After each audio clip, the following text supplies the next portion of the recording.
All right, Internet. David Baugh here, and it is time for another episode. So today I wanted to change things up. I apologize if there's any background noise. I've been trying to do this over and over again to try and get clean audio out of it, but apparently there's just planes flying overhead, the dog's freaking out. So I apologize if that kind of hinders this for you. Hopefully it's good enough. But I wanted to change things up because of what we're actually going to be talking about today. I'm going to be talking about actually breaking down and making a budget for your first feature film. This is something that I've Googled a whole lot and I've hardly ever been able to find anything about it. So I wanted to go and make something for myself. It's something that I've sort of figured out over time. And, I was, like I've been saying, I just finished my feature film and we were able to bring it on time and on budget, like significantly below budget. So, um, I figured I'd make a movie and I'd actually show you guys what we had. Now, there's lots of examples of major directors and producers that have made movies for really cheap, especially their first movies. Kubrick, his first movie was made for about $10,000. Hitchcock's even made one for he made Rope for about $5,000, and he shot it in real time on film. So it's not like this is out of the realm of possibility. It's not like you're doing yourself a disservice for doing it. You got to get your foot in the door, and you got to prove that you can do it. And a good way of doing that is to actually just make a movie. Now, a few points that I'd like to touch before we get into looking at the budget, which we will do that here in a minute. I wanted to talk briefly about the type of movie you should be making for your first feature, like what kind of goals you should be shooting for. Now, if you're going to produce this thing, you're going to want it to be as short as possible. A movie needs to be anywhere from 90 to 120 minutes in order to be kind of a feature film. Any less than that, it's not really considered a feature film. You really have to be over that 90-minute mark. But you want to be kind of right at it. This movie, when I wrote it, it was about 100 pages, I think, total. Um, and, we cut some before we started production, and we cut some during production, so it's probably right around 90 pages. You also want a very small cast. You can see, this is our one sheet here, both front and back. You can see that, these are the characters. We got the guy, the girl, and the imaginary friend is 90% of the movie. There are a few extra characters that are thrown in to kind of give the story a little bit more credibility, give it a little bit more sort of production value, but you could see even based on the log line here that it's going to be something fairly simple. He's afraid to go outside, so that kept it one location, and it's very few cast, very few crew. I felt like it could be made on any sort of budget, and that's why I sort of chose this project, is because it can be anything. You could even do it for $1,000,000. If somebody wanted to give me $1,000,000 to do it again, I'd probably definitely do it for $1,000,000. But or even the sequel would have to be made for a lot more money than this one. But it was my first movie. It was my first jump into it, and so I knew it was possible, and I planned it from the start to be possible. But why don't we get into our budget here? You can see now on this front page that it says that we are aiming for a $50,000 budget. I want to take you into, here's the budget. We did not make this for $50,000. It didn't happen that way. And we really kind of willed this movie into existence based on what we had available. I guess the mantra that we kept following is do what you can with what you have where you're at. And that's the only way that these types of things get done. Movies are not a natural thing. They don't just create themselves. They don't, I guess, exist in nature automatically. You have to force it into existence. And some projects you just have to kind of allow to take you in the direction that they're meant to be told. And this one was one that I felt really strongly about. I feel like it's a very powerful story, and it was not something I was going to allow people to tell me no for. But like I said, let's get into the budget here. The first thing that you want to do is you want to kind of calculate all of your estimated costs as high as you can get them. You can see here, this is right about $50,000. That extra money that if we had gotten it would have gone to I guess beefing up the effects. It would have gone to that sort of thing. This would have been a would have been a much easier production overall, but certainly not impossible at the rate we made it. You could see some major things here. This is kind of the cleaner of the budgets. You can see our other budgets are going to have much more detail in them. So we'll start with this promotional budget, and I'll just take you through some of the general steps. Your above the line costs are going to be anything that you require in order to get started with production. This is typically going to be people, because, like, for instance, with the director, you can't really plan what that guy's going to do, even though this was me, but you can't really plan that the director's going to react a specific way. You hired him because he's smart and because he knows his stuff, and you really want him to be making a lot of the, artistic decisions and that sort of thing, and kind of getting people where they're going to be. So you want to leave some of that up to them, and you want to pay them some money. So as you're planning your production, you're going to need them to be there.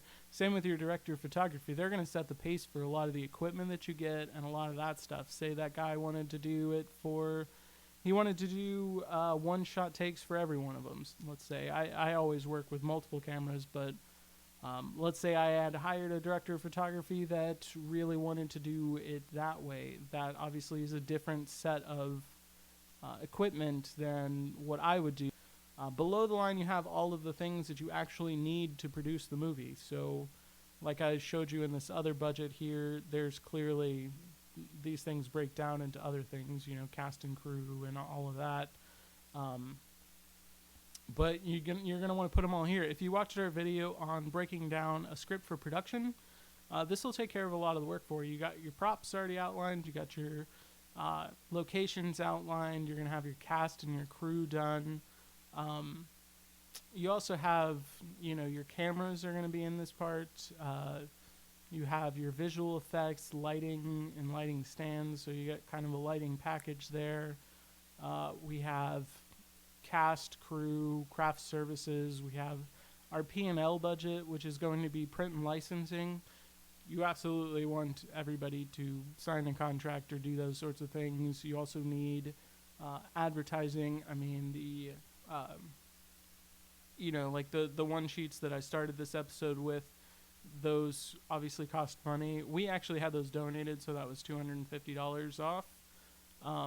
We had it made by a graphic artist, Tosin is his name, and he was awesome, did great work, really accomplished the task.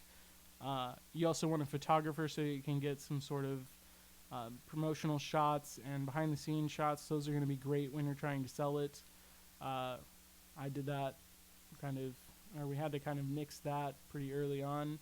Some of these things are done when I was kind of working on it, so don't necessarily pay attention to all of this, but you should get a good idea about what you need to plan for with this. You also have your post costs, so you have editing, sound composition, Foley. If you needed ADR, that would be in there. You have your sound mastering, your color correction, E&O insurance, which is errors and omissions insurance. That's going to be basically planning for if you forgot anything that could really hurt something. So, like if you forgot to get somebody to sign a contract in your P&L budget here, that could really come back and bite you in the ass. So there's insurance for that specifically. They don't typically give it to you if you don't have it. Like distributors are really going to want you to have insurance. A lot of times you can't get your distribution without it. But you can see this kind of adds up to what we were telling everybody for our promotional budget. It's the budget that was on the one sheet, that sort of thing. From there, you want to really cut that down as much as you possibly can. You hardly ever make the budget that you want. Like I said, the first number always loses, so you ask high. But you could see here, I mean, I've gone in and covered as much of the cost as I could. Sound composition we're getting done by Justin Green at Toy Car Studios. He's been great, and so we definitely want to pay him some money, obviously, so that's going to go in there. Foley's going to take some time. There's resources that get put into those things. I also estimated if everybody worked for free, if you can find friends and family, that would go in here, this sort of thing. But this gets you a good kind of stepping back point. Okay, you don't want to pay me $50,000. How about $26,756. How is that? I've taken $22,900 out of the budget here just by kind of seeing if I could get services for free, getting more in-kind stuff. Like I said, a lot of that was hugely beneficial to this production. I covered my own costs. I was the producer. I wrote the screenplay. I directed it myself. I was even kind of the director of photography. I set just about every camera and every light. So, do the work, fill the need. You're a producer, produce, Then we have like the actual movie budget. So you could see this is our actual budget. So what we actually made the movie for. I did have to pay myself because I was working 18 hours a day. I was taking on most of the jobs of this production. I built most of the props myself. I did most of the things myself. And so that's clearly, I needed something to just cover my rent. And that kind of got me through there. We also have our below the line costs here. You can see all of our props on the side. Most of those we were able to scavenge up for free. Some of them did cost money. This butterfly prop, for instance, I did build myself. I used a lot of the materials that I had done for other things, so it didn't cost me a whole lot of money. This beautiful flower, I guess, that I made was, it was $3 worth of felt, and I guess I used a coat hanger to put it together. It actually looks fairly convincing when it turned out. I'll show you guys what that looks like later, but we also had our butterfly prop that was pretty much the same sort of materials, so I just, kind of covered those costs. It was $7 for both of these, or $6 for both of these, so 6 and 6 that got me, or 3 and 3 got me 6, whatever. There was a first aid kit. I had that, you name it. We were able to get most of that covered. We also went down to locations. I shot at my house at the end of this. We made a Kickstarter campaign. That Kickstarter campaign didn't go through. We didn't get our money, so we didn't get the funding through that. We put in for a lot of grants. That was kind of difficult for us to get. But this movie was always going to get made. I sort of willed it into existence. But you want to give yourself something for locations, because making a movie is very difficult. It's very stressful.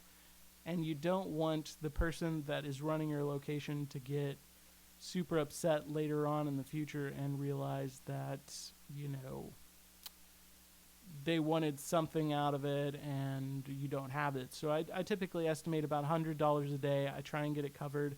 This was my house, so I covered it myself. This, was just an amount extra, $0. I made it in that, producer's fee up at the top, so it kind of averaged out.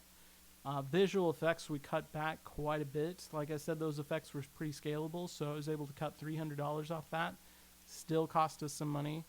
Our camera package, we got some great in-kind services. I did buy my own cameras for this, but we also got a lot of great help through Channel Austin, which, if you aren't aware of it, it's a public access channel here in town. They actually rent out free equipment, so that was hugely beneficial. And if you like to donate to them, I've included a link down below. I would absolutely recommend it. Lots of people have gotten their start there. I think El Mariachi from Robert Rodriguez, his first movie he made through them. He used their materials, and then he kind of turned something in at night. I think Richard Linklater did the same thing. Alex Jones, if you know who he is, he got his start there. So, it's definitely something that's great for the community. It can be wonderful. They have classes on production. They will allow you to, or they'll teach you how to use the equipment. They'll show you all the things that you need to know. It's very, very basic stuff, but then you get to play with the equipment as much as you want. You can check it out anytime for free. It just got taken over by Austin Film Society, who's really cool too. They're doing great work. They offer a lot of grants to filmmakers. They do shows that they'll play for a very low amount for obscure movies that you may not see otherwise. That's pretty cool. They'll have like a series of doc nights and that sort of thing, and it's just all around a great organization. I would absolutely recommend that you get involved if you're in Austin, and if you want to donate to them, that would be great. They're doing wonderful work, and they're really helping advance people's careers, and I can't say enough nice things about them. This movie probably wouldn't have been able to get made without the help that I received there, which is why in-kind services are so important. I mean, if you can find something that'll cover that cost, you can do pretty well for yourself. So that's definitely something you want to take a look at. The actors even took a pretty good cut and pay here. You can see, I mean, this was our original SAG rate that we were looking at was the $268. They ended up doing it for minimum wage, which was wonderful. You know, you just kind of, I mean, none of them were name actors. We did have some SAG actors that played the parents, Gerald and Janice, who were wonderful. Our sound guy that's doing the sound composition was the voice. I played this part. You know, you just kind of fill it with people that you can, and take that money out as you see fit. You can write these scripts so that they'll do whatever you want for it. Say this sugar ended up taking me an extra $5. If I put -5 in here, it'll calculate it out. It'll show me, hey, you spent more money on this than you had estimated it to. You can see most of this is in the green, so I actually made, this should be 5. So I actually made some pretty good choices here to actually cut my costs pretty miraculously, actually. I mean, you just got to know that it's possible, and you got to write the right story, and you got to have the right script. You can also see we still have the same sort of stuff. We still have craft services. The price for that didn't really change, though we had fewer people than we had originally anticipated, so that kind of cut some of that cost there. Cars, I used my own car and that sort of thing. Miscellaneous, we didn't end up going over budget on anything. We actually came in under budget, so that wasn't necessary, so that's covered there. But you're just kind of making the budgets that you need, really. You can see this, I mean, the actual cost was around $8,000. You can see our promotional budget, which was sort of our Cadillac budget. That's a significant change. That's almost the amount of in-kind services we got, you know, so it's definitely something that helped us get our movie off the ground, and, you know, I hope looking at this has been kind of beneficial for you guys to see what you would need to plan for. It's I don't want to say this part is easy, but it's not. It's very, very tedious, but if you keep plugging away at it, you can find prices for anything. You know, a camera package, you can call ahead and get some good prices on this. A good way to get some discounts on cameras is you can get days for free. Say, like I budgeted $2,500, and that's saying, okay, well, I'm shooting 9 days of time with X rental cost. I forget what it was, but we have X rental cost. We need to put that in there, and then say I'm paying for maybe 3 days that week. You know, I'm not paying the daily rate that adds up to this, so that ends up cheaper. And like I said, I bought some cameras, so that kind of covered some of that cost. It obviously still cost money, but you know, some things were donated to the production, some things were helped out. You kind of do whatever you can, but you have your basic general stuff here. You have your above the line, your below the line, and you have your post, and that should kind of all add up for you. And it can help when you're doing, when you're applying for grants and things that can be, that can get you your funding, or when you're setting up your Kickstarter crowdfunding campaigns. This, for instance, was the form that I had to fill out in order to apply for the Austin Film Society grant. You know, it is what it is. You kind of make do with what you got, and you make several different layers. See, I have my promotional budget. If that didn't work, I have my bottom of the line budget. If that doesn't work, well, I'm still making it, so you guys can, you know, deal with it. This is my deal with it budget, I guess. But you know, you just kind of plug away at it until you can get it. And once you have your first movie, it's going to be much easier to get your second and your third and your fourth and however many movies you want to make. But hopefully this has been helpful for you guys. I know it's something that I've looked up a lot of times, so I really just wanted it kind of in one place so that I could go back and look at it. But I hope that you guys enjoyed it, and it was a pleasure as always, and you guys have a wonderful night.